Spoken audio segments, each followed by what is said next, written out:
अब अपनी अटकल लगा रहे हैं।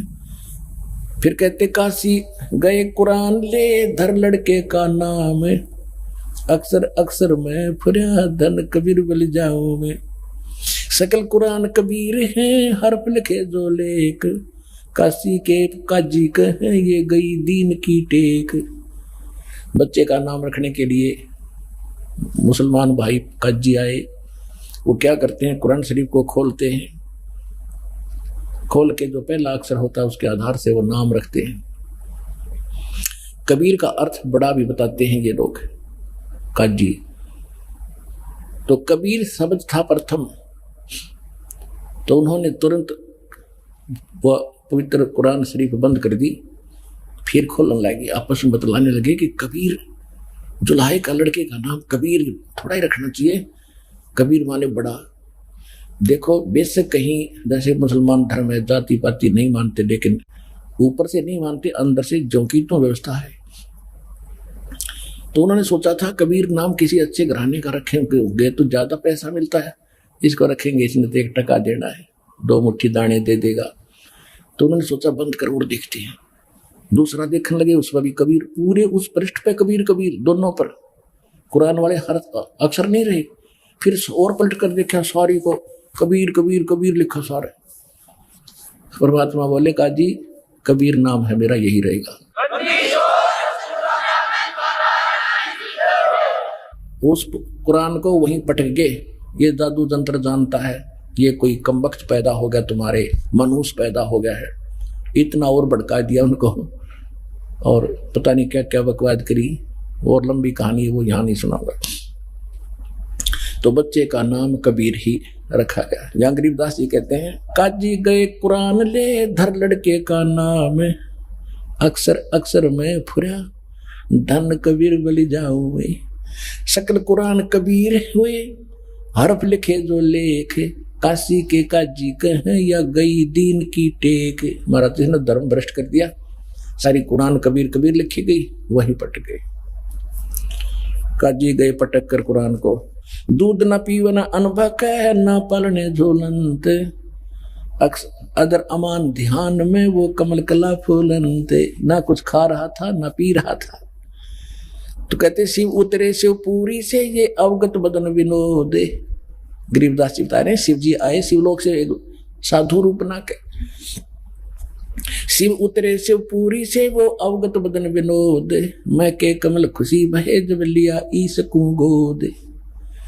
छोटे से बच्चे को तो शंकर भगवान ने गोदी में लिया, कहते हैं उसकी आत्मा खुश होगी, सारे शरीर में रोम रोम करने लगे शंकर भगवान के। नजर नजर से मिल गई फिर ई किया ईस परिणय में, धन मोमन धन पूरे ना यो धन का सीनी काम। अब शंकर भगवान साधु रूप में नीरू को बता रहे थे कि धन है तेरा यो सारा काशी नगर, और तेरा घर धन है जिसके घर ये भगवान आगे माई, और यो बालक मरेगा नहीं, मरने का वाला नहीं है। तो माई कहने लगी नीमा के महात्मा जी ये सुख की सांत्वना से मेरा दिल डटने वाला नहीं है, ये कुछ खावेगा तो मेरा दिल डटेगा, यह सांत्वना मुझे आपकी संतोष नहीं दे सकती। अब क्या बताते हैं,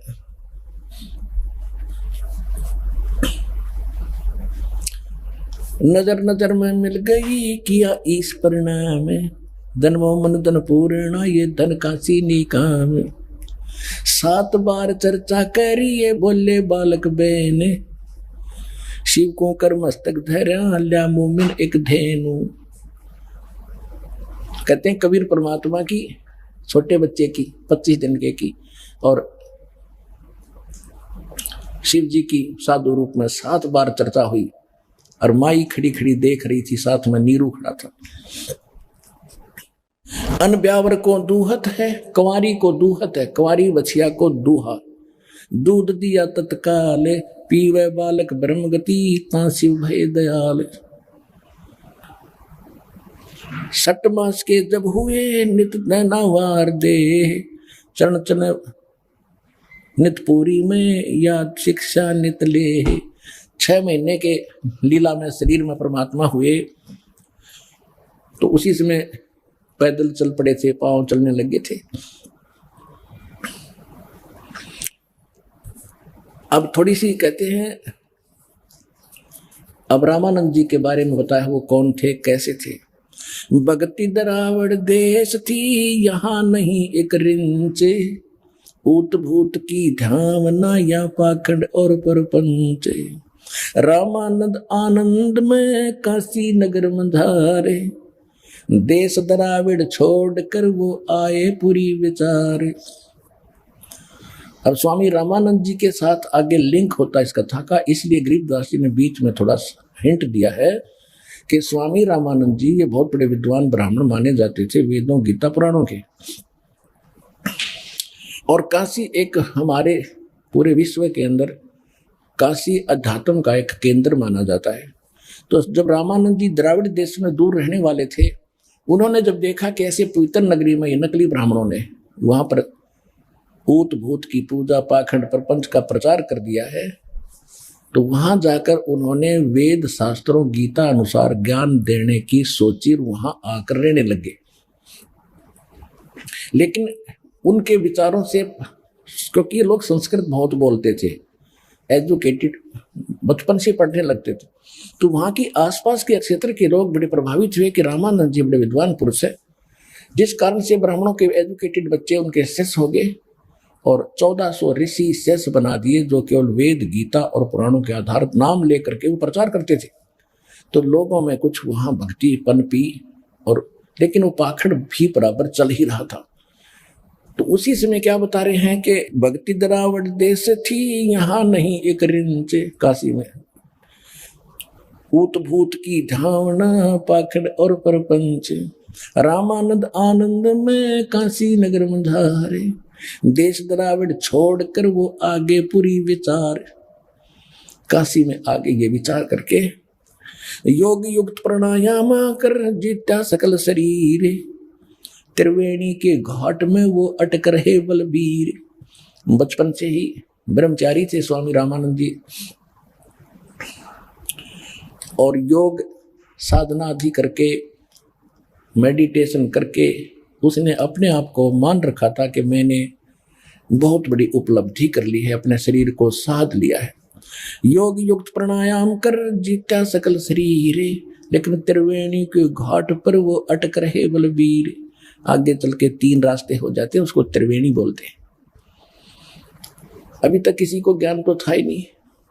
जब हम यहाँ से चलते हैं, त्रिवेणी किसको बताते हैं कि जहाँ इला और पिंगला आगे जाके सुषमना में मिल जाती हैं। इसे आगे चल के जब हम त्रिकुटी पर पहुंचते हैं, त्रिकुटी के बाद फिर 3 रास्ते होते हैं। त्रिकुटी के बाद 3 रास्ते, वो त्रिवेणी कहलाती है। योग युक्त प्राणायाम कर जीता सकल शरीर, त्रिवेणी के घाट में वो अटक रहे बलबीर। तीर्थ व्रत एकादशी और गंगोदक स्नान, पूजा विधि विधान से सर्व कला सूर्ज्ञान। क्रय मानसी सेव नित्य आत्म तत्का ध्यान, छठ पूजा आरंभ गति धूप दीप बंधान। 1400 चेले किए काशी नगर मंझारे, 4 संप्रदा चलत हैं और 52 दरबारे। अब इतनी प्रभुता होगी थी स्वामी रामानंद जी की, 1400 तो ऋषि से शिष्य बना दिए थे ब्राह्मणों के बच्चे, जो रामानंद जी के ज्ञान को आगे प्रचार कर रहे थे। और तीर्थ व्रतों और इन मानसिक पूजा किया करता था भगवान की, जो की तो एक तो सटकर्म होते हैं, ये सारे करता था। उनमें से सटकर्मों में से एक है शाल्यग्राम की पूजा। शाल्यग्राम मीन भगवान विष्णु श्री कृष्ण जी की कोई मूर्ति, पत्थर पीतल चांदी की। उसको क्या करते हैं ये कि सब पहले उनको सब वस्त्रों से सुसज्जित करते हैं, जैसे धोती है, एक परना है विष्णु भगवान का, फिर मुकुट है, और गले में कमनके की माला यानी कंठी तुलसी की माला डालते हैं, एक बैजंती माला भी बनाते हैं उनके लिए। तो ऐसे वो मानसिक करता था, मूर्ति बनाकर नहीं करता था, मन मन में कल्पना करता, जैसे सोपन देखा करते हैं, ऐसे प्रतिदिन अभ्यास कर रखा था स्वामी रामानंद जी ने। कहते 5 वर्ष के जब हुए काशी मंज कबीर, दास गरीब अजब कला ये ज्ञान धान गुण थीरे। गुल भया काशी पूरी ये अटपटे बैन बिहंगे, गरीबदास गुनी थके, वो सोन दुल्हा पर संगे। 5 वर्ष की आयु में जिस उद्देश्य को लेकर भगवान आते, ऋग्वेद मंडल नंबर 9 सूक्त 86 के मंत्र 26 और 27 में, ऋग्वेद मंडल नंबर 9 सूक्त 82 के मंत्र 1, 2, 3 में, ऋग्वेद मंडल नंबर 9 सूक्त 96 के मंत्र 16 से लेकर 20 तक, ऋग्वेद मंडल नंबर 9 सूक्त 94 के मंत्र 1 में, ऋग्वेद मंडल नंबर 9 सूक्त 95 के मंत्र 2 में, ऋग्वेद मंडल नंबर 9 सूक्त 53 मंत्र 3 में, ऋग्वेद मंडल नंबर 9 सूक्त 20 मंत्र 1 में, ऋग्वेद मंडल नंबर 9 सूक्त 1 मंत्र 8 और 9 में। ये कंप्लीट ज्ञान है इस परमपिता कबीर भगवान का कि वो कबीर देव कबीर साहब सतलोक में रहते हैं, राजा के समान देखने में राजा की तरह बैठे सिंहासन पर, ऊपर सिर पे मुकुट है, और वहां से गति करके आते हैं, अच्छी आत्माओं को मिलते हैं, 3 प्रकार से लीला करते हैं। एक रूप में वहां रहते हैं, जब दूसरे यहाँ आते हैं तो कभी प्रत्येक युग में एक शिशु रूप धारण करके लीला करते हैं, जिसको निसंतान दंपति उठा ले जाते हैं। फिर धीरे धीरे लीला में करते हुए बड़े थोड़े से ऊपर बड़े होते हैं तो बचपन से ही प्रचार करना शुरू करते हैं, क्योंकि वो अच्छी आत्माओं को मिलते हैं, उनको ज्ञान देते हैं, तत्व ज्ञान समझाते हैं, कवियों की तरह आचरण करते फिरते हैं, जिस कारण से वो प्रसिद्ध कवियों में से भी एक कवि भी कहलाते हैं, लेकिन वो होते हैं परमात्मा। तो उसी आधार से वही प्रमाण गरीबदास साहब दे रहे हैं। क्या बता रहे हैं?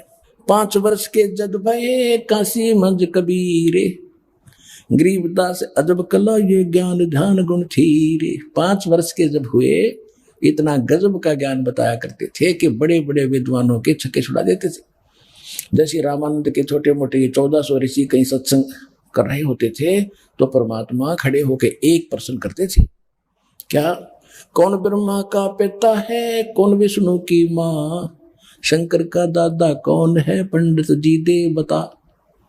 यह इनकी टाई टाई फिस, ये तो अजर व अमर है, इनके कोई माता पिता नहीं है, तो क्या बकवास करता है, बंद कर देते इसको बात सुनना। अब क्या कहते हैं? गुल भया काशी पूरी ये अटपट बैन बिहंगे, गरीबदास गुणी थुके सुन गुदुल्हा पर संगे। गरीबदास जी कहते हैं बड़े बड़े विद्वान, गुणी माने विद्वान, परमात्मा के सामने वो प्रश्नों का उत्तर नहीं दे सके। जैसे एक सिंपल सा उदाहरण है, वो भगवान को निराकार बताते हैं। परमात्मा कहते तुम वेदों को सत्य मानते हो? हाँ जी। तो वेदों में फलाने फलाने उसमें ये ऐसे लिखा है, पढ़कर देखो। पढ़ लेते थे पर मानते कति नहीं थे। तो क्या कहते हैं गरीबदास जी? कह रहे हैं कि उस दुल्हे के ज्ञान के प्रसंग को सुनकर विद्वान भी थक जाते थे, हार जाते थे, बेशक वो ऊपर से स्वीकार नहीं करते थे, अंदर से टूट जाते थे। अब परमात्मा ने क्या लीला की? परमात्मा की यही कोशिश रही है कि सबसे पहले क्यों ना मैं इस रामानंद को सेट कर दूं, जो इतना प्रचार कर रहे, फिर ये हो सकता है मेरे वाले ज्ञान को बता दे, मेरा काम हल्का होगा। तो परमात्मा ने सोचा इस रामानंद के निकट जाऊं कैसे। एक दिन लीला की, जब 5 वर्ष के हो चुके थे, लीला की। रामानंद जी प्रतिदिन स्नान करने के लिए जाया करते थे गंगा के घाट पर। एक पंचगंगा घाट ब्राह्मणों ने महापुरुषों के नहाने के लिए बना रखा था। ब्राह्मण नहाते थे उसमें, प्रतिदिन जाते थे मुंह अंधेरे वक्त से। एक दिन परमात्मा ने छोटे से बच्चे का रूप बनाया, 2.5 साल के बच्चे का, 2.5 वर्ष के बच्चे का रूप बना करके पैड़ियों में लेट गए, जहां गंगा पर नहाने के लिए नीचे घाट पर उतरते हैं स्नान करने वाले। रामानंद जी वक्त से उठे, अपने स्वाभाविक तरीके से नीचे उतर रहे थे, नहाने के लिए जल के निकट जा रहे थे। बीच में लेटे बच्चे के सिर में उनकी खड़ाऊ लगी तो जैसे बालक लीला करता रोने की, परमात्मा रोने लगे। रामानंद जी क्योंकि दयालु साधु संत दयालु होते हैं, एकदम स्पीड से झुके कि कोई बालक का चोट लगी। और जब वो झुके तो उनके गले की कंठी, जो विशेष पहचान है वैष्णव परंपरा की, एक तुलसी की मणिया, तुलसी की लकड़ी का एक मनका होता बस पूरे धागे में, वो गले में डालते हैं। वो पहचान है कि वैष्णव परंपरा से यो दीक्षित है। वो निकल के वह माला कंठी कबीर जी के गले में डल गई अंधेरे में। रामानंद जी ने उठाया कि बेटा राम राम बोल, राम राम बोल, राम के नाम से सुख होता है। चोट लगी तुझे, बैठ जा, तेरे घर भिजवा दूंगा बेटा, तू गलती से नींद में इधर आ गया। परमात्मा चुप हो गए, जो काम था उनका हो गया। वो नहाने लग गए, वो अंतर्ध्यान होगा अपने कुटिया में आ गए। रामानंद जी ने सोचा बच्चा चला गया होगा, इधर उधर देखा, नहीं कहीं मिला, कोई बात नहीं। अब कुछ दिनों के बाद परमात्मा ने एक रामानंद के शिष्य को, ब्राह्मण को, विवेकानंद नाम था उसका, वो प्रवचन कर रहा था। श्री विष्णु जी के ये पुजारी होते हैं, विष्णु को सुप्रीम पावर बताते हैं। वो कह रहा था विष्णु सर्वेश्वर है, महेश्वर है, ये तीनों रूप धारण करके सब लीलाएं करता है। ब्रह्मा रूप में सृष्टि रचता है, शिव जी रूप में संहार करता है, और विष्णु बन के लिए सबकी स्थिति और पालना करता है। ये अजरो अमर है, इनकी कोई माता पिता नहीं है। कबीर परमात्मा वहां बैठे थे और जब सत्संग उन्हें पूरा किया तो परमात्मा खड़े हुए कहने लगे, स्वामी जी एक शंका है मेरी। कहा बोल बच्चा, क्या बात है?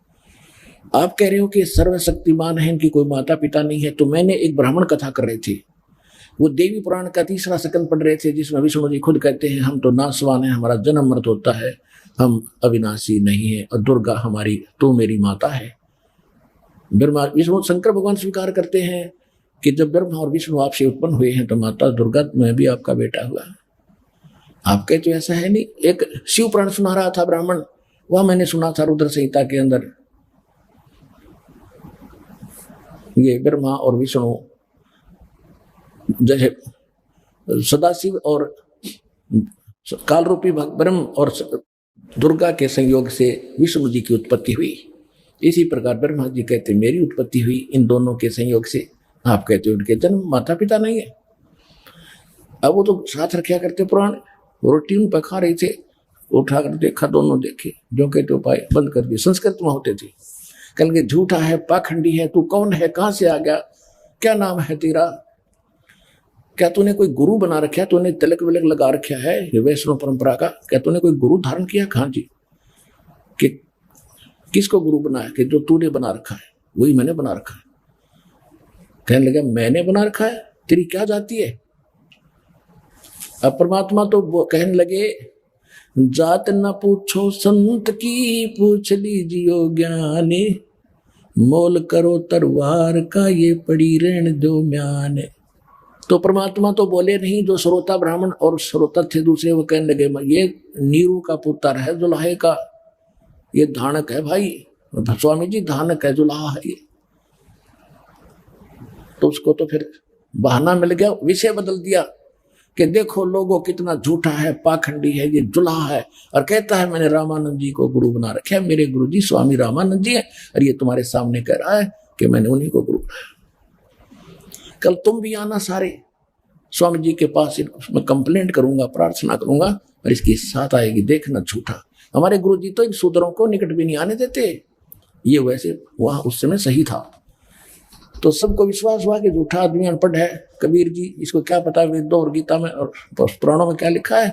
तो हमारी इन्होंने ऐसे रोड मार रखी थी अब तक, क्योंकि हम सदग्रंथों को पढ़ने योग्य नहीं थे।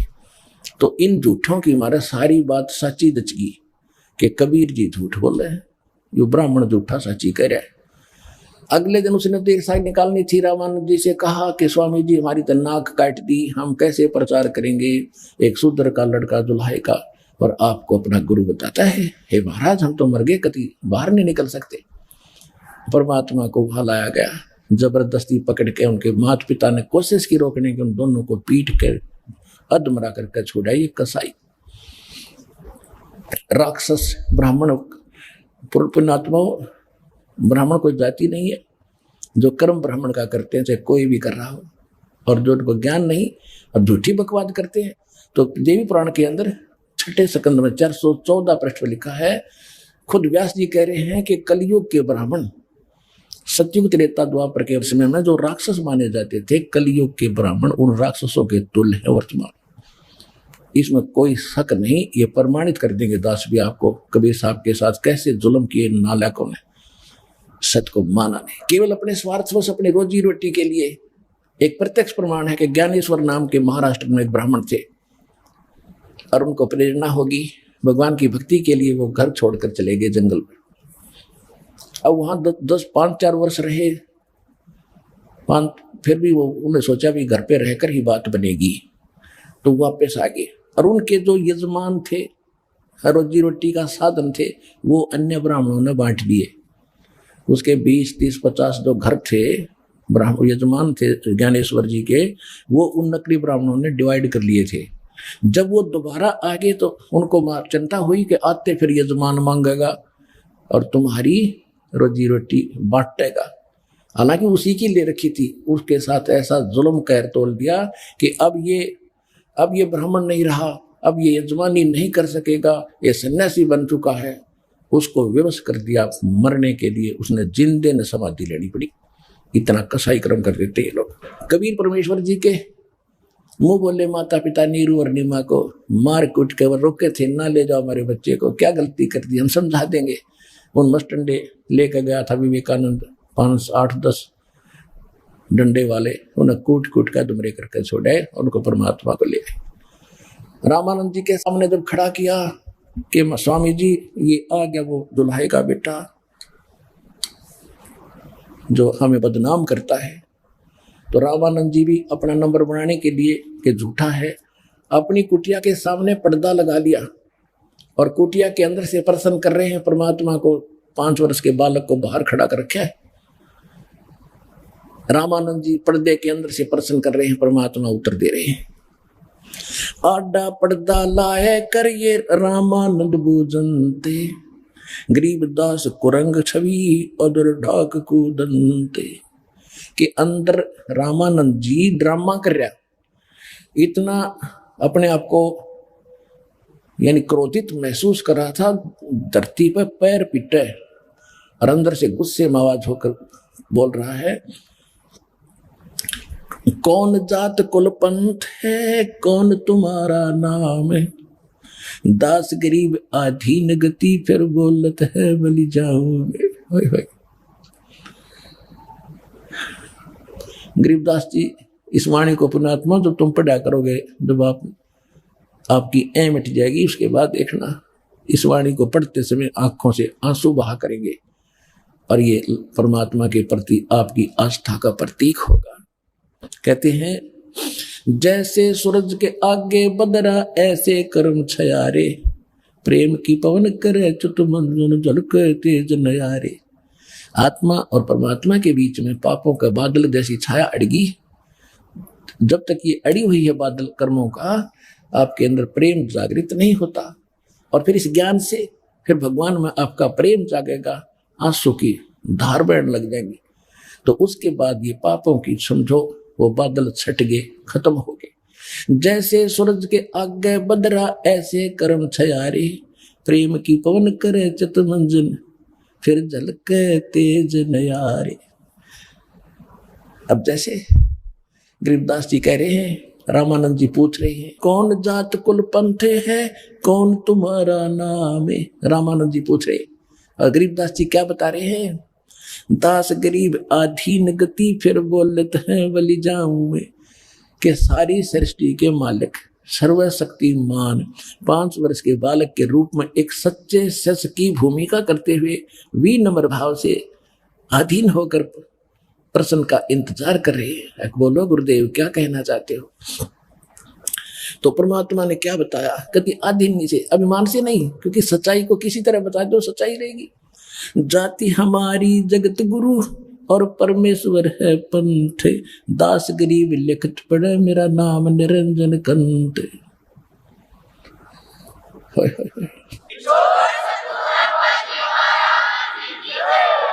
परमात्मा ने कहा कि अगर मेरी जाति पूछते हो तो जगत गुरु हूं मैं, सारे विश्व को सच्चा ज्ञान देने वाला सतगुरु हूं मैं। और मेरा पंथ पूछता है तो मैं परमेश्वर पंथ है, परमेश्वर। आज के सत्संग का सबसे पहला यही स्टार्ट था कि 3 पुरुष है, सरपुरुष, अक्षर पुरुष और परम अक्षर पुरुष। इनको दूसरी भाषा में ईश्वर, परमेश्वर। ईश कहते हैं 21 ब्रह्मांड के स्वामी ब्रह्म सरपुरुष को, और ईश्वर इससे बड़ा सात्संग ब्रह्मांड का स्वामी है, वो अक्षर पुरुष, उसको ईश्वर कहते हैं, यानी ईश से श्रेष्ठ। और परमेश्वर ईश्वरेशु समर्थेशु परम श्रेष्ठ है, स परमेश्वर है। इन ईश्वरों में भी सभी यहाँ के वर्तमान के जितने समर्थ बने बैठे, इनमें भी जो परम श्रेष्ठ है स परमेश्वर है। तो वो उत्तम पुरुष कौन है, वो परमेश्वर, यानी ईश्वर का से भी परम सर्वश्रेष्ठ और रामानंद जी तो उस ब्रह्म के ऊपर अटके हुए थे, और ब्रह्म के तो दूर की बात है, विष्णु जी को ही ब्रह्म मान रहे थे और सर्वशक्ति मान रहे थे। क्या बताते हैं परमात्मा, कहते हैं जात हमारी जगत गुरु और परमेश्वर मेरा पंथ है, कि मैं परमेश्वर का पंथ चला रहा हूं। जैसे कोई तो निरंकारी पंथ है, कोई विष्णु जी का पंथ है, कोई शंकर जी का पंथी है। पंथी माने उस मार्ग पर चलने वाला। तो कबीर परमात्मा कहते हैं मेरा वो परमेश्वर वाला पंथ बताने आया हूं, मैं सारी सृष्टि को ज्ञान देने वाला जगत गुरु हूं, और मेरा नाम है, पूछता है तो मैं परमात्मा हूं। अब परमात्मा शब्द ढाणक दुल्हाई का बेटा कहे तो कैसे गले उतरे उस विद्वान ब्राह्मण के, कर्महीन के। क्या बोले, रे बालक सुंदर बुद्धि घटमट तन आकार, दास गरीब दर्द लगा जब हो बोले सर्जनहारे। रामानंद जी कहते हैं कि ए दुर्बुद्धि, ए बुद्धि भ्रष्ट बच्चे, तेरा शरीर दिखाई देता है, तू अपने आप को निरंजन भगवान बता, क्योंकि ये तो निरंजन पर टकरे हैं। हमारे गांव में एक नाथों का डेरा है, और जो अस्तल बोहर से जुड़े हुए हम उस बाबा वो नाथ था उससे जुड़े हुए ये, तो वो आते थे जब दीक्षा मांगने के लिए, तो वो बाबा आता था, हम छोटे छोटे थे, वो कहा करता अलख निरंजन माई अलख निरंजन। बेटी के बाप शुरू में काल का नाम ले तो आती, अब पता चला वो तो काल का दूध था।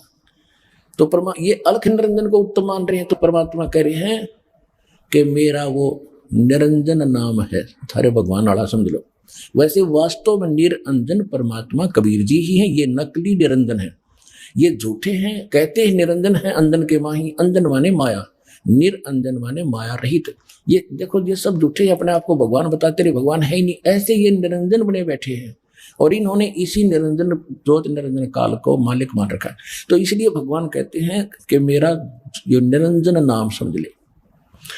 अब उस निरंजन को ये मानते निराकार, और यहाँ रामानंद जी उल्हाने दे रहा है कि तेरा शरीर दिखाई दे, तेरा आकार है, और फिर भी तो कहता है मैं भगवान हूं। अरे दुर्बुद्धि तुम, रे बालक सुन दुर्बुद्धि घटमट तन आकारे। अब गरीबदास जी कह रहे हैं कि भगवान ने अपने आप को परमात्मा कह दिया, इस बात का दर्द हो गया उस रामानंद दुर्बुद्धि को। रे बालक सुन दुर्बुद्धि घटमट तन आकारे, दास गरीब दर्द लगा जब हो बोले सर्जनहारे। गरीबदास जी कहते हैं कि रामानंद जी को दुख हुआ इस बात का, जो भगवान ने अपने आप को भगवान कह दिया, उसकी अज्ञानता के कारण दुख था। पुण्यात्माओं, आने वाले समय में आपको ये अमर कथा सुनाया करूंगा, आपकी आंखों से आंसू बहा करेंगी, लेकिन इसके सुनने के लिए तैयार कर रहा हूं पहले आपको, कि ताकि दास जो बोले था आपके सारी अंदर समावे। इसलिए कथा ये प्रमाण देख देख आपको इतना फीड कर रहे हैं, इतना सीडी वगैरह डीवीडी बनाकर भेज रहे हैं, आपको सिम कार्ड मेमोरी कार्डों में सत्संग सुना रहे हैं, ताकि आपका जो अंधेरा हट जाए। फिर आप कथा सुना करते थे रामायण महाभारत की, तो आपने बैली का प्रथम कक्षा का कायदा दिखाई दिया करेगा इस ज्ञान के सामने। और फिर आगे आने वाले समय में क्या होगा,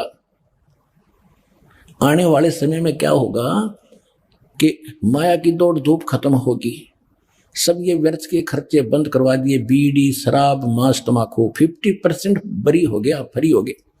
उसके बाद रही ये परंपराएं, ब्याह शादी बकवाद नाचने गाने चोचक बात, ये कति बंद करेंगे। फिर समय क्या रहेगा, रोटी के लिए कुछ काम किया, बाकी समय आके कथा सुना करोगे और गदगद हो जाया करोगे। टीवी चैनल बना रखे, टीवी चैनल चला करेंगे तुम घर बैठकर, जैसे पहले महाभारत सुना करते थे, काम छोड़ छोड़ कर सुना करोगे, वो दिन आएगा।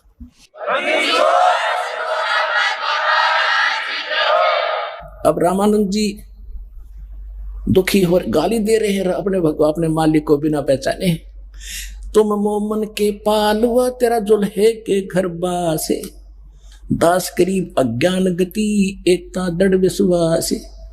कि तुम मोमिन मुसलमान के घर टुकड़ों पर पलने वाले, और तू तेरा धानक जुल्हे के घर तेरा निवास है, और तू अपने आप को भगवान कहता है। मान बड़ाई छोड़कर बोलो बालक बेने, दास गरीब अधमुखी एकता तुम गट फैन। तरक तलु से बोलते ये रामानंद सुरज्ञाने, दास गरीब कुजात है आखिर नीच निदान। अब अंदर गालियां देनी शुरू कर दी रामानंद जी ने कि आखिर में तू नीच है ना, कुजात है, तेरी माँ का बेरा ना तेरे बाप का पता नहीं, इसलिए तू बकवाद कर, अपने आप को भगवान बता रहा है। फिर क्या बताते हैं,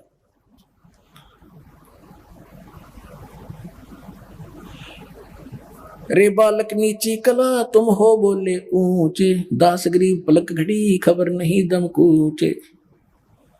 हाय हाय, रामानंद जी कभी तो गालियां दे रहे हैं, फिर ज्ञान से समझा रहे हैं कि तू अपने आप को भगवान मान बैठा, तेरी कभी भी मृत्यु हो जाएगी, तो कैसे भगवान है, भगवान तो भगवान ही होता है। अब परमात्मा क्या जवाब देते हैं, मैं के बदन खुलासे कर सुन स्वामी परवीन। इतनी गालियां देने के बाद फिर कहते हैं अपने गुरु के सामने एक सुयोग्य शिष्य की कैसी भूमिका होनी चाहिए, ये परमात्मा हमारे लिए रिहर्सल और भूमिका करके दिखाते हैं कि गुरु जी मान ले कोई कभी आपको खुरका धमकाते हैं तो आप दुख नहीं मानना चाहिए। एक विद्यार्थी की तरह बच्चे को टीचर धमका देते हैं, फिर भी टीचर के प्रति कभी विद्यार्थी को दुख नहीं होता इसने क्यों मार दिया, तो विद्यार्थी सही है, बकवाद करता छोड़ जाता स्कूल को, फिर धक्के खाओगा सारी उम्र। तो इसी प्रकार ये परमात्मा कह रहे हैं गुरु जी के सामने हमने ऐसा व्यवहार करना चाहिए। मैं के बदन खुलासे कर सुन स्वामी परवीन, के हे विद्वान स्वामी जी आप सुनो, यानी दुख नहीं मानना बल्कि आत्मा खुश हुई, कोई बात ना, गुरु जी हमें खुरका धमका रहे हैं, इनको अभी पता नहीं मेरे विषय। दास गरीब मनी मरे है मैं आजिज अधीन। क्या बताते हैं, मैं अवगत गत से परे तेरे चार वेद से दूरे, दास गरीब दसों दिशा में सकल सिंध भरपूरी। सकल सिंध भरपूर हूँ खालिक हमरा नामे, दास गरीब अजात हूँ ते जो कहा बलि जाऊं।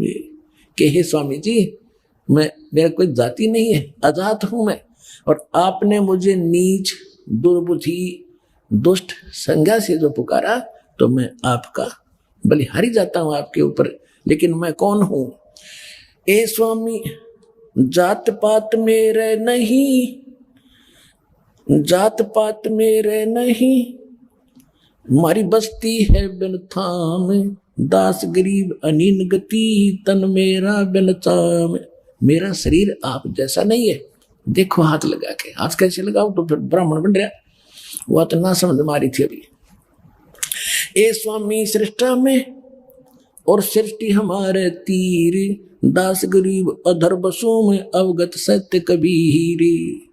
ए स्वामी जी सारी सृष्टि का रचने वाला मैं ही हूं और सारी सृष्टि मेरे ही आधार है, और मैं ऊपर रहता हूं सतलोक में। अविगत सत्य कबीर, यानी सत्य साहेब सच्चा भगवान सच्चा कबीर मैं हूं। और कबीर नाम तो बहुत होंगे लेकिन वो सत्य कबीर नहीं हो सकते। सुन रामानंद राम हम मैं बावन सिंह, दास गरीब सर्व कला मैं व्यापक सर्वंग। सुन स्वामी सतभाखे हूँ झूठ न हमरे रिंच, दास गरीब हम रूप बिना और सकल परपंच। मैं रोवत हूँ सृष्टि को ये सृष्टि रोवे मोहे, गरीबदास इस योग को समझ न सकता कोई। 5 वर्ष का धानक जुल्हाई का बेटा और ये बातें कह रहा है एक विद्वान पुरुष जिसका बोल बाला 1400 ऋषि 52 दरबार चले जिसके, उस आदमी का कैसे गला उतरे कि यू सच्ची बोल रहा है और सारी सत्य बोल रहे थे भगवान। फिर परमात्मा ने उसको समझा के ठिकाने बुद्धि लाई उसकी। परमात्मा क्या कह रहे हैं, गोता लाऊं स्वर्ग में और फिर बैठूं पाताल, गरीबदास ढूंढता फिरूं अपने हीरे मोती लाल। गोता मारूं स्वर्ग में जा पहुंचूं पाताल, गरीबदास ढूंढता फिरूं अपने हीरे मोती लाल। रामानंद जी ने सोचा भाई इतनी दृढ़ता के साथ ये बात कर रहा है, लेकिन इस बात को पहले अवश्य मानते थे सभी कि भाई पता नहीं भगवान किस रूप में आ जा, और भगवान के लिए भटक ही रहा था। वो बचपन से संत हुआ, भगवान ना मिलने से फिर ये प्रभु बन जाते हैं, गुरु बन गए, फिर वो महिमा होगी, भगवान किनारे रख दिया, आप भगवान बन गए, सा भगवान लग गए। तेरा रामानंद जी ने सोचा भाई मैं पहले अपना कर्म कांड रह गया, उसका कुछ भक्ति अंश रहता था। उसने कहा कि इसको खड़ा रहे तू बाहर, अब इसको बाहर ही रखो, मैं पहले अपनी पूजा कर लेता हूं, फिर इसके बाद इससे बात करूंगा। अब उस दिन क्या लीला की मालिक ने, रामानंद जी प्रतिदिन मूर्ति पूजा करते थे, लेकिन करते थे मानसिक, जैसे सपना देखा करते हैं, और वो उसका दृढ़ अभ्यास हो गया था। प्रतिदिन 1 मिनट बैठते ही वो प्रक्रिया शुरू हो जाती थी। वो कैसे करता था, जैसे भावना बनाने के लिए करता था कि गंगा जल लाए, जैसे अपने सिर पे मटका रखे, वहां उतारा, भगवान की सालग्राम मूर्ति के सब कपड़े उतारे, सब सोपन की तरह, सोपन में जो देखते हैं ऐसे चलचित्र की तरह, सब कपड़े उतार के भगवान को नहाया गंगा के जल से, फिर स्वच्छ कपड़े पहना दिए, माथे में तिलक लगा दिया, मुकुट रख दिया। अब ये कर्म कांड के अंदर, सत्कर्म के अंदर ये क्रिया आती है कि भगवान को जब मुकुट रख देते हैं पहले पूजा के बाद, वो मुकुट उस दिन नहीं उतारा जाना चाहिए, वो अगले दिन जब स्नान के समय ही उतारा जाए। यदि बीच में उतार दिया तो पूजा खंडित होगी, और वो फाइनल अंत में रखा जाता है जब सब क्रियाएं हो जाएं। कपड़े भी बना दिए, नवा भी दिए, और गले में एक तुलसी की कंठी माला जरूर डाला करते थे, और फिर वो तिलक लगाते, फिर मुकुट रखते, सब कुछ कर दिया। वो कंठी डालना भूल गए, जब नजर गई स्वप्न में कंठी अलग रखी है वो माला। अब रामानंद जी ने सोचा भी गलत हो गया, तो मुकुट उतारूंगा तो पूजा खंडित, और कंठी नहीं डली तो पूजा खंडित, इनकम्प्लीट रहेगी आज हमारी। तो अपने पिछले अतीत में झांक के और अपने कर्म को कोस रहा, भगवान आज कौन सा पाप मेरा आगे अड़ गया, आज तक मेरे से गलती कभी हुई नहीं थी, भक्ति में दाता मैं, मेरे से माफ करो भगवान विष्णु जी, मुझसे क्या गलती होगी। अब उसने ऊपर से डालनी चाहिए, तो मुकुट में फंस गई, वह माला डला नहीं। सोचा बड़ा कब बात बिगड़ गई भाई, कोई भगवान रुष्ट हुआ मेरे से। तो परमात्मा बाहर खड़े थे, कबीर जी 5 वर्ष के बालक के रूप में, बीच में पर्दा लगा हुआ था मोटा, और वो बाहर कोई वस्तु भी नहीं, तो सोपन की तरह देख रहा था। जो परमेश्वर ने बाहर से कहा, जब देखा दुखी रामानंद जी को, ए स्वामी गुंडी खोल कर फिर माला गल डारे, गरीबदास इस भजन को समझ सके करता रे।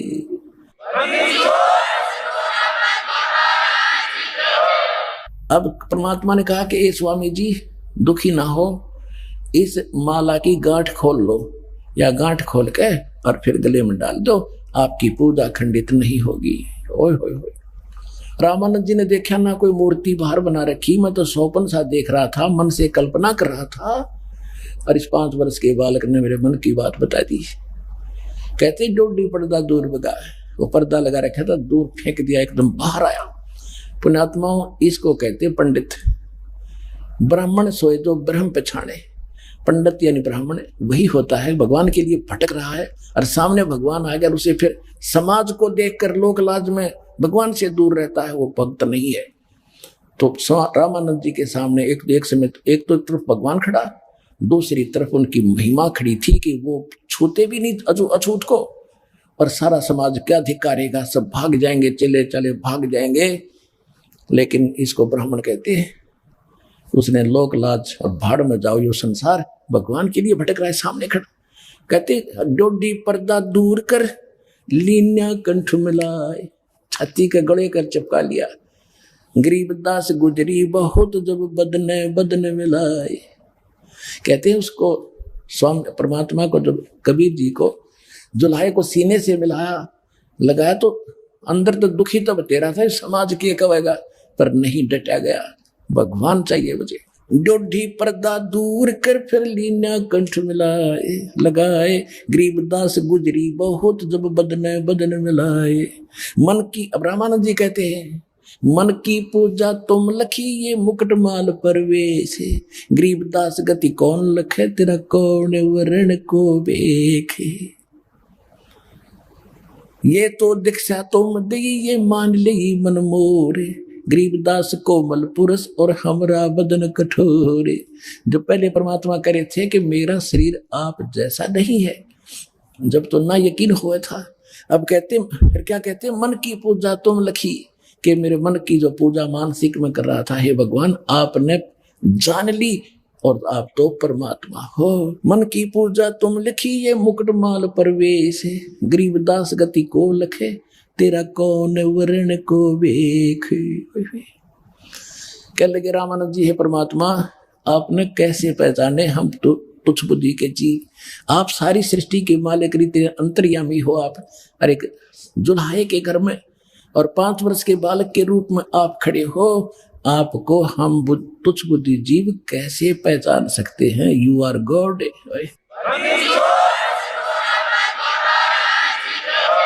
उनकी पूजा तुम लखिए मुकुटमाल परवेश, गरीबदास गति को लखाइए कौन वर्ण कौन भेख। कैसी तो वेशभूषा में खड़े हो और किस वर्ण में प्रकट हो? शूद्र दुल्हा अछूत। उस समय तो विघ्न था। और फिर क्या कहता है? ये तो दीक्षा तुम दे मान ले मनमोर। क्यों संकेत समझते साधु संत के परमात्मा है। और मेरी फड़क, मेरे अंदर जो जाति पुत्पाती का जो अड़ंगा था, यो खत्म करने के लिए इन्होंने लीला की है। तो कहते हैं जो ये तो दीक्षा तुम दे मान ली मन, ये तो शिक्षा तुम दे मान ली मन मोर। लेकिन मैं समझ गया दाता आपने किस लिए लीला की है। मेरा ये समाज वाला कुल का जो किला था, लोक लाज, या तोड़ी। क्या बताते हैं कबीर साहब के? इस लोक लाज के कारण ये हंसा गया बिगो, जब यो कुल के कर लेगा जो 4 पाया का हो। आ तो तुम लोक लाज के चक्कर में भक्ति करोगे नहीं मुझसे लेकर, फिर यो कुल तुम्हारी क्या बचाव करेगा जब तुम गधे कुत्ते बनकर 4 पाए होकर घूमया करोगे।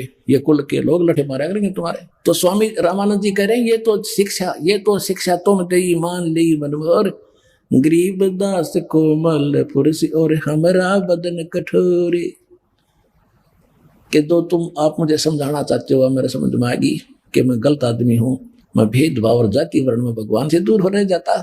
लेकिन आपका शरीर तो रुई जैसा है दाता, क्योंकि जब ऐसे लगाया सीने के जैसे रुई का रबड़ पकड़ रखा हो, ऐसा शरीर दाता का। यजुर्वेद अध्याय नंबर 40 के मंत्र 8 के अंदर सप्रियागात कबीर मनीषी शुक्रम अकायम ऐसनाविरम अपाप विद्दम स्वयंभू प्रिभू व्यवधाता, उसमें लिखा है कि वो सबसे पहला सह शरीर परमात्मा कबीर विद्वान महापुरुष कबीर परमेश्वर है। और उनका जो शरीर है वो माता पिता के शुक्र से बना हुआ नहीं है, उस काया रहित है। ऐसनाविरम, उसमें स्नायु सिस्टम नहीं है, वो स्वयंभू है, प्रिभू है, सारी सृष्टि के मालिक है। और यहाँ रामानंद जी प्रमाणित कर रहे हैं और परमात्मा भी स्वयं कह रहे हैं। कहते हैं ये तो शिक्षा तुम दे मान ली मनमोर, गरीबदास कोमल पुरुष और हमरा बदन कठोर। अब उसके बाद रामानंद जी ने कहा कि बच्चा एक बात बताओ। और तो सारी मैं मान गया आपकी बात, एक बात बता, आपने झूठ क्यों बोला? परमात्मा ने कहा कैसे स्वामी जी? आपने ये कहा कि मेरे से आपने दीक्षा ली है। आपने कब ली मुझसे दीक्षा? स्वामी जी याद करो, जिस दिन आप स्नान करने के लिए गंगा घाट पर जा रहे थे और मैं वहां लेटा हुआ था, आपकी खड़ाऊ मेरे सिर में लगी थी, आपने मुझे आशीर्वाद दिया, बेटा राम राम बोल, मैं आपका चिल्ला, आप मेरे गुरु बन गए। अब रामानंद जी को याद आया कि वो तो 2.5 वर्ष के बच्चे छोटी आयु के थे, आप तो बड़ी उम्र हो। अब तो 5 वर्ष के बच्चे का और 2.5 वर्ष के बच्चे का शरीर का डबल डिफरेंस हो जाता है, डबल यानी दूना अंतर हो जाता है हाइट पर, सारी चीजों। तो परमात्मा ने क्या किया, 2.5 वर्ष के बच्चे का रूप अन्य बनाया और एक सेवक की खटिया थी वहां झोपड़ी के बाहर, उसके ऊपर लेट के, स्वामी जी देखना ऐसा था मैं। अब स्वामी जी 6 बार तो इधर देख रहे हैं, 6 बार वो 5 वर्ष के बच्चे की तरफ देखा, आंखें मलमल देखा, ये सामने देखो 5 वर्ष की आयु में परमात्मा गले में माला डले हुए खड़े हैं और 2.5 वर्ष के बच्चे के रूप में दूसरे बालक रूप में विराजमान हैं। रामानंद जी बाहर खड़े हैं ये सामने, और दर्शक भी बहुत से हैं, लेकिन ये चित्र बनाने वाले ने थोड़ा इनकम्प्लीट बना रखा, फिर भी समझने के लिए पर्याप्त है। तो तब फिर क्या देखा कि 5-6 बार तो उसने छोटे बच्चे को देखा, 6 बार बड़े की तरफ, फिर आंखें मलमल के कहीं मुझे धोखा तो नहीं लग रहा है। इतने में वो छोटा बच्चा उठा रूप और 5 वर्ष के बालक में समा गया। तब रामानंद जी समझ गए कि वो बालक नहीं है। अब थोड़ा सा संक्षिप्त में बताऊंगा। उसके बाद रामानंद जी ने सोचा भाई अब तो इनसे चर्चा और करनी पड़ेगी, क्योंकि मन जो है ये जल्दी सी मानता नहीं।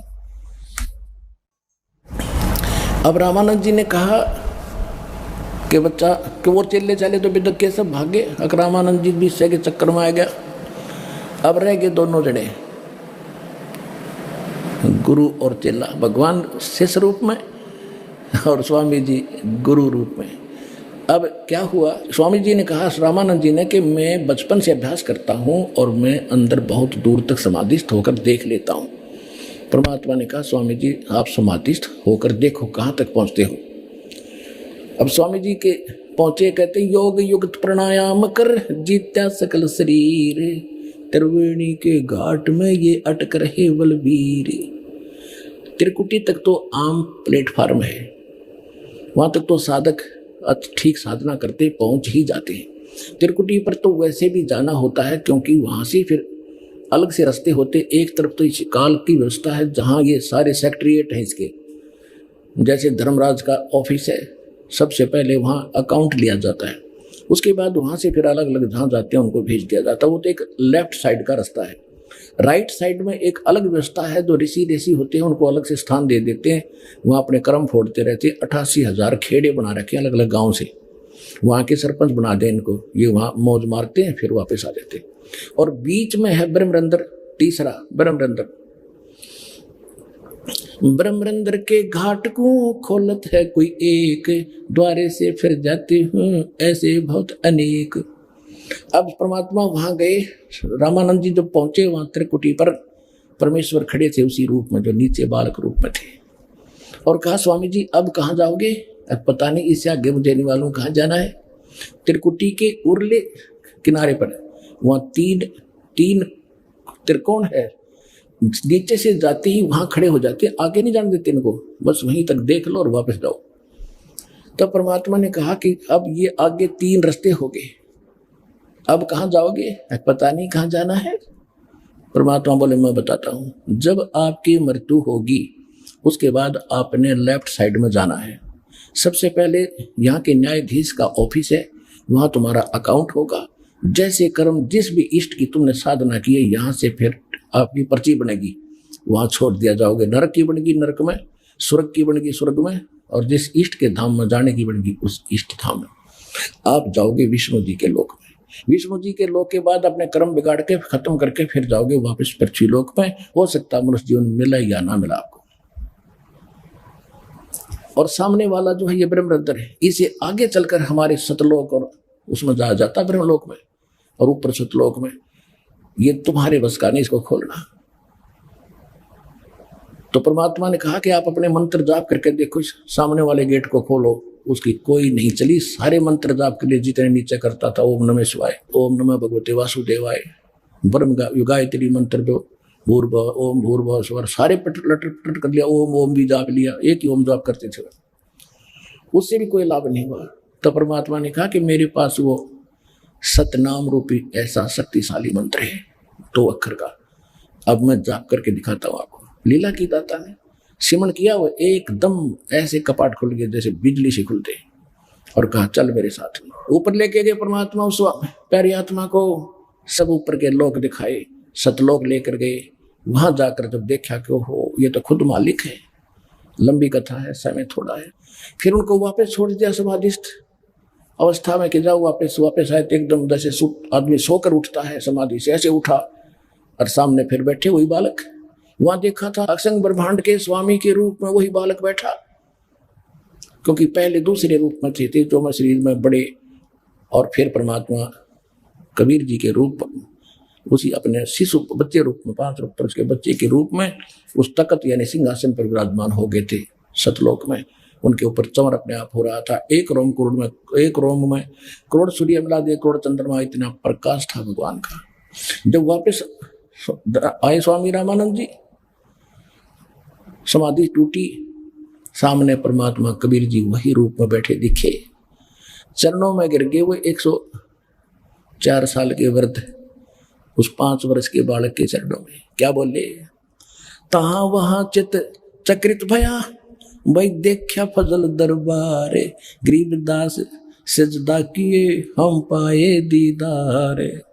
तुम स्वामी में बाल बुद्धि, 104 साल का महात्मा चारों वेदों को कंठस्थ याद करने वाला, गीता श्रीमद् भगवद गीता का कंठस्थ याद पूरा प्रवक्ता पाक रहा था। अब वो कहता जो मेरा ज्ञान था आज तक का वो तो बालक जैसा था। तुम स्वामी मैं बाल बुद्धि ही ब्रह्म कर्म किए नासे, गरीबदास निज ब्रह्म तुम मेरा हो गया दृढ़ विश्वास। निज ब्रह्म असली परमात्मा रियल गॉड आप हो, आज मुझे पूर्ण विश्वास हो गया। सुन बे सुन से तुम परे, यानी सब सुनो के पार भी आप हो। सुन बे सुन से तुम परे और उरे से हमरे तीरे, वहां भी आप हो और यहां मेरे सामने बैठे हो। सुन बे सुन से तुम परे और उरे से हमरे तीरे, गरीबदास सर्वंग में ये अवगत पुरुष कबीर। कोटि कोटि सजदा किया और कोट कोट प्रणाम में, गरीबदास अनहद अधर हम पर से तव दामे। ओए होए 104 साल का वृद्ध पहले गाली सुनावा था, तो दुर्बदी है तो छोटी नाजी जाति का तेरी कुजात है, और अब क्या कह रहा है। पुण्यात्माओं, यही अंधेरा दास आपका हटाना चाहता है कि भगवान को पहचानो, अपने मालिक को जानो और छुटवाओ पीछा यहां से। अब क्या कह रहे रामानंद जी, कोटि कोटि सजदा किए और कोटि कोटि प्रणामे। जैसे सामने बैठे भगवान के आगे करते हैं वृद्धावस्था में, बूढ़ा आदमी न करे सजदा करे, हे भगवान मेरे कैसे भाग जागे, हे परमात्मा आप सचमुच आप हो। और कहते हैं गरीबदास अनहद अधर, जो यहाँ हम सुनते हैं या धुन धान सी ये तो नकली है, वो अनहद तो ऊपर, अधर माने ऊपर हुआ, मैं सुन के आया हूँ। गरीबदास अनहद अधर हम पर से तो धाम, हमने आपके उस धाम को, लोक को, जहां जाने के बाद वापस नहीं आते दाता, मैंने उसको देख लिया, मैंने उसको पहचान लिया, अपनी आंखों देख लिया। बोलत रामानंद जी सुनो कबीर करतारे, गरीबदास सब रूप में तुम ही बोलन हारे। तेरी शक्ति से सब जीव बोल रहे दाता, ना किसी की कोई औकात नहीं, आपके वचन से सब ब्रह्मांड चल रहे हैं, ये सर्जनहार। बोलत रामानंद जी सुनो कबीर करतारे, करतार माने सर्जनहार। गरीबदास सब रूप के तुम ही सर्जनहार, मैं भक्ता मुक्ता भया और किया कर्म को नाश। गरीबदास अवगत मिल गए और मिट्टी मन की बांसे। मैं भक्त और आप स्वामी, और मेरा जो सब भ्रम कर्म था वो अब नष्ट हो गया, और गरीबदास अवगत मिल गए कि मुझे परमात्मा मिल गए। अब मेरे मन की भ्रमणा भटकना ये सब नष्ट होगी। मैं भक्ता मुक्ता भया ये किया कर्म कुंद नाश, गरीबदास अवगत मिले ये मिट गई मन की बांसे। दो ठौर है एक तू भया एक से दो, कि दोनों जगह ऊपर भी आप ही हो मालिक, यहाँ भी आप ही हो। दो ठौर है एक तू भया एक से दो, गरीबदास हम कारणे तुम आए उतरे हो मगजो। इतना लंबा सफर करके हमारे लिए आए हो दाता, 16 शंख कोश की दूरी से परमात्मा आए हैं। परमात्मा कहते हैं 16 शंख पर हमरा तकिया, हम गगन मंडल के जिंदा, हुक्म हिसाबी हम चल आए, ये काटन काल का फंदा।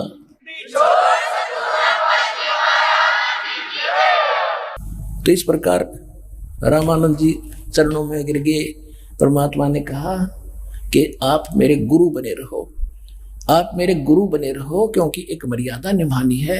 रामानंद जी कति कांप गए, पड़े पड़े कि महाराज मेरे से यह बात नहीं होगी। पहले तो मैं गलती से आपको बहुत बुरा भला कहा, मुझे माफ करो दाता, वही पाप मेरे से नहीं उठ रहा, सहन नहीं हो रहा है। लेकिन स्वामी जी परमात्मा ने कहा मैं प्रतिज्ञा दिलाता हूँ, मेरी बात सुन लो पहले। गुरु शिष्य का नाता बना के रखना पड़ेगा, नहीं तो आने वाले समय में काल के दूतों का दाव लग जाएगा। कबीर साहब ने कौन सा गुरु बनाया था इस प्रकार। तो कबीर साहब ने कहा कि मेरी आज्ञा मान लो, आप गुरु बने रहना फॉर्मलिटी के लिए। तब रामानंद जी रोते हुए जो आपकी आज्ञा भगवान, एक सिर्फ रोल किया था गुरु और शिष्य का हमारे लिए मर्यादा बनाए रखने के लिए। रामानंद से लक्ष्य गुरु और तारे शिष्य के भाव और चेलों की गिनती नहीं, जो पद में रहे समाये। गरीबदास जी कहते हैं रामानंद जैसे लाखों गुरु शिष्य बनाकर तार दिए और चेले हो जाएंगे, उनका कहना है कि कितने पार कर दें, तो ये बाप सब सारा संसार पार होगा जिस भक्ति को स्वीकारेंगे। वो समय आ गया।